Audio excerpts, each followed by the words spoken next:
Anything in regards to the investigation phase, that you will be told that it is under investigation, you'll get the same response. We do have additional subject matter experts here that may be able to answer some of the questions for you as they do come up. So we're going to get them out here in a couple minutes. Thank you again for bearing with us with the noon presser that was pressed back an hour. And we are planning on having an additional conference at 4 o'clock this afternoon. Okay, thank you. It will be here at 4 o'clock. Once again, the restrictions remain the same. You have to be outside the containment area for now. Okay? Thank you. Chris, I'm just going to stay here for thank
you. I don't need to speak. Let them, or Okay, all right. you can let them speak if you want. I don't need to. Whoop, thought you were hooked up there. Are we ready whenever, Nick? All right. Well, good afternoon, everyone. My name's Tracy Steffes, S-T-E-F-F-E-S. I'm the fire chief for the Morris Fire Protection and Ambulance District. It's been a long past 2.5 days for everybody. Thank you for every time we do step in front of you. You're very kind to us, and we appreciate that time, and that is wearing on each of us, and so I appreciate it very much. I want to give you some update of what happened since I talked to you late yesterday afternoon. We were able to, we made a lot of progress last night, I'll tell you that. So this is good news. We were able to apply 28 tons of dry Portland cement to the top of the burning batteries. At last night's press conference, I was asked if this has ever been tried, and I said no. And we knew that we had to come up with some unconventional way of trying to either slow down the reaction of the batteries or extinguish the fire. We were trying to buy time to maybe get some more expertise and advice from people around the nation or people around the state. And so the choice was made between myself, the other people at the EOC, my operations chiefs at the scene, which included Chief Bob Wills, Assistant Chief Jeff Wilson, and Chief John Stratton of the Plainfield Fire District. We made that choice. We worked with a local contractor, Barry Narvik. They own Narvik's Ready Mix, family-owned business that's been here for 60, 70 years. One call, and Mr. Narvik had the 28 tons of Portland cement on the way. It comes in a semi that's able to be pumped with an air compressor. We attached a 200-foot 4-inch hose to an end of a track hoe bucket, and we proceeded to apply this product to the top of the burning batteries. We have a large amount of batteries in there that are not burned, and we have a large amount that have been involved in fire. So we just applied it to the batteries that were burning. Like I said last night, we put 1,000 pounds of Purple K on it, and the fire laughed at us. And the Portland cement, we started applying it around, I'm going to say 5:30, 6 o'clock.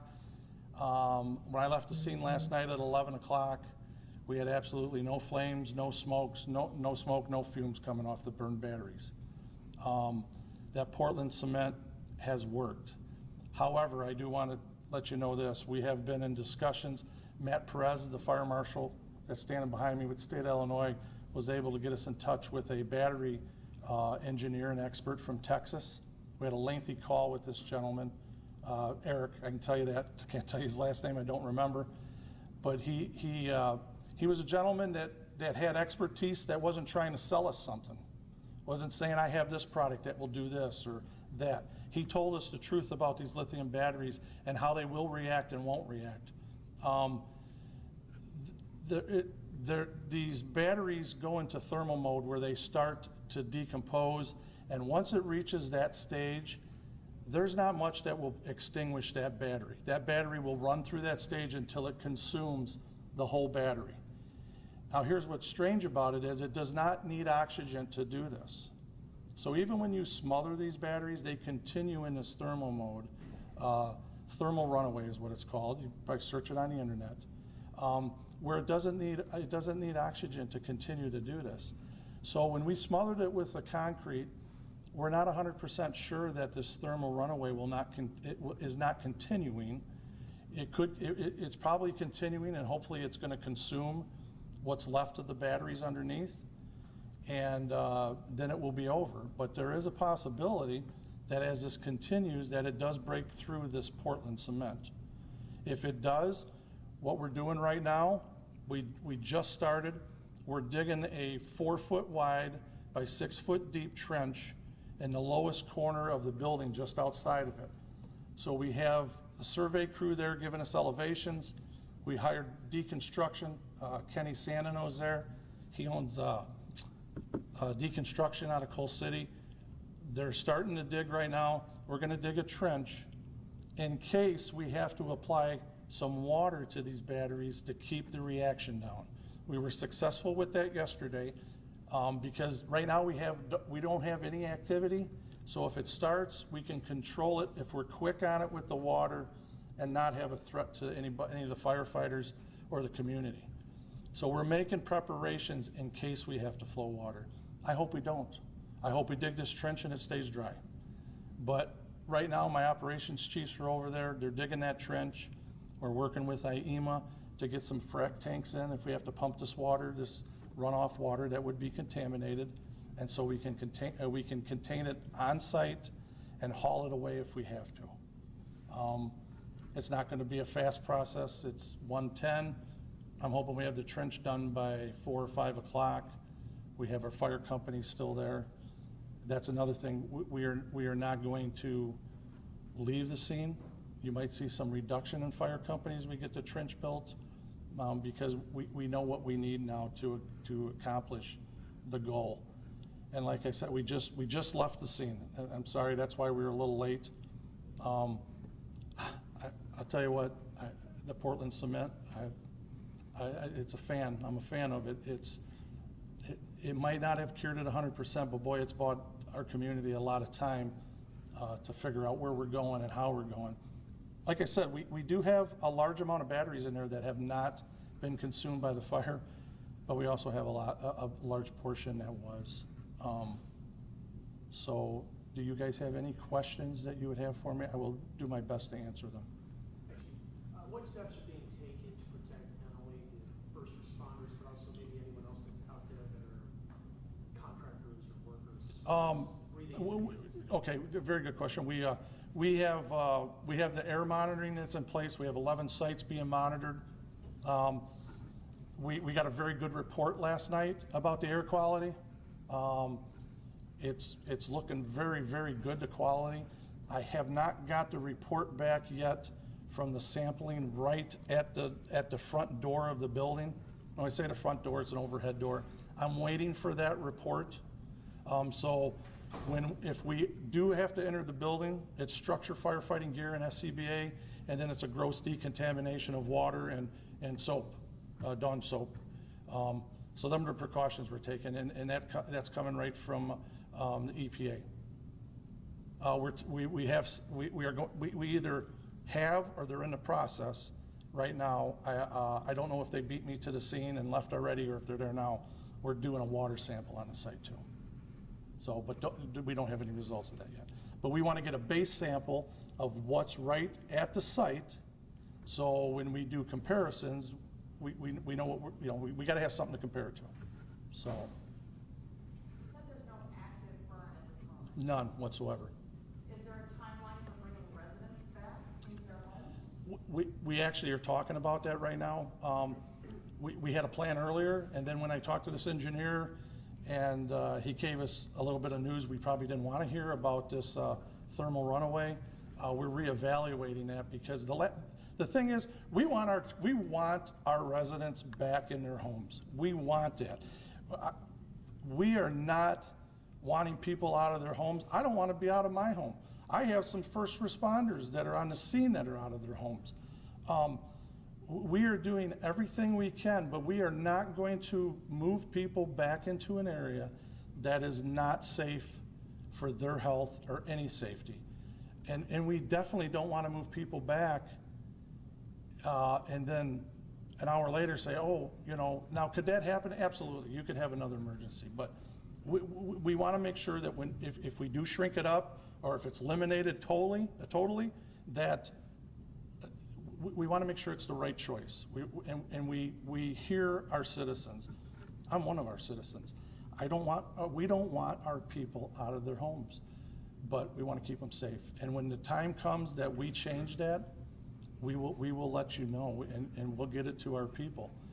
It's an active scene. There's a lot going on.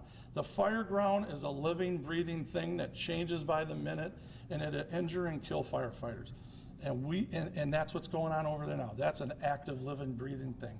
And we do not want to make a decision out of haste that we're gonna regret later. I know you were able to get a drone inside. We were, a part of probably the- seen it on Facebook. Yeah. That's where I watched it, Yes. so. Is it possible to get a person, if there's no active burn, are there talks about potentially getting firefighters inside? We actually have been in there. Or removing unburned batteries? That, well, the engineer and us talked this morning. There's a hazard with removing them unburned batteries because they have been exposed to heat.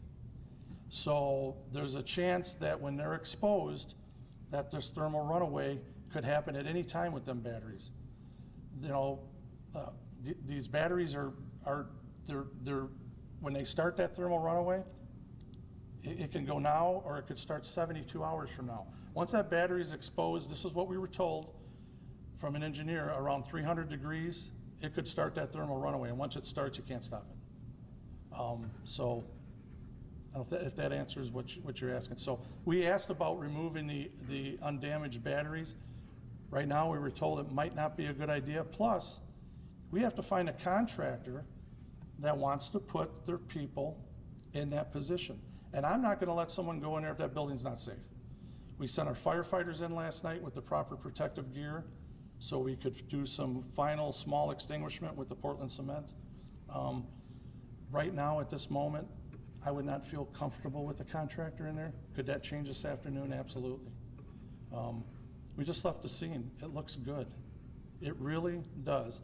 That scene is 100% better than it was earlier.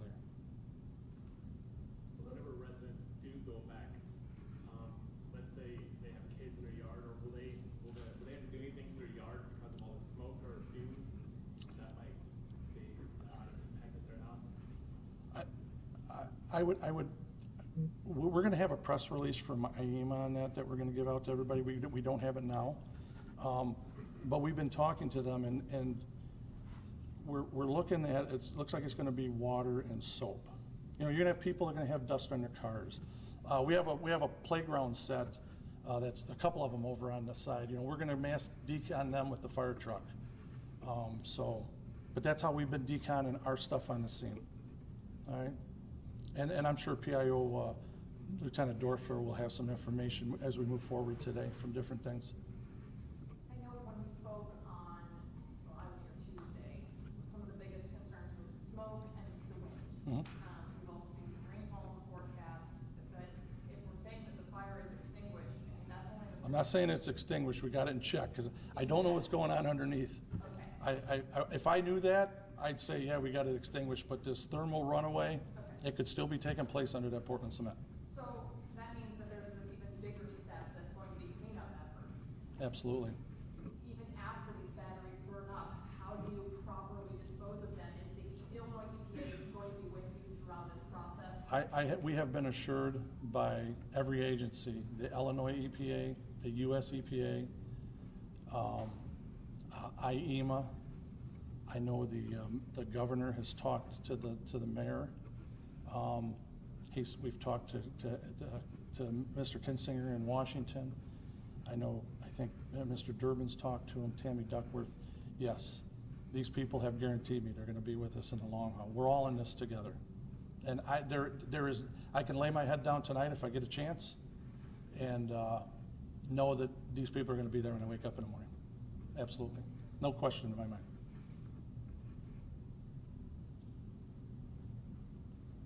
I'm gonna be the only one that's gonna speak today, so if you have questions, please ask me.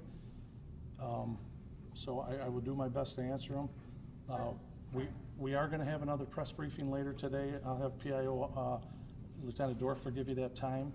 We have to talk a little bit after this, because we don't wanna come back with no information, so we're trying to time the press release with what's happening at the scene, or if we have information for our citizens, you know, whether it's evacuation changes or this decontamination of property is such as just it said. So So as of now, Chief, the 9 o'clock evacuation will be lifted or will not be lifted? right now there's no change. Okay.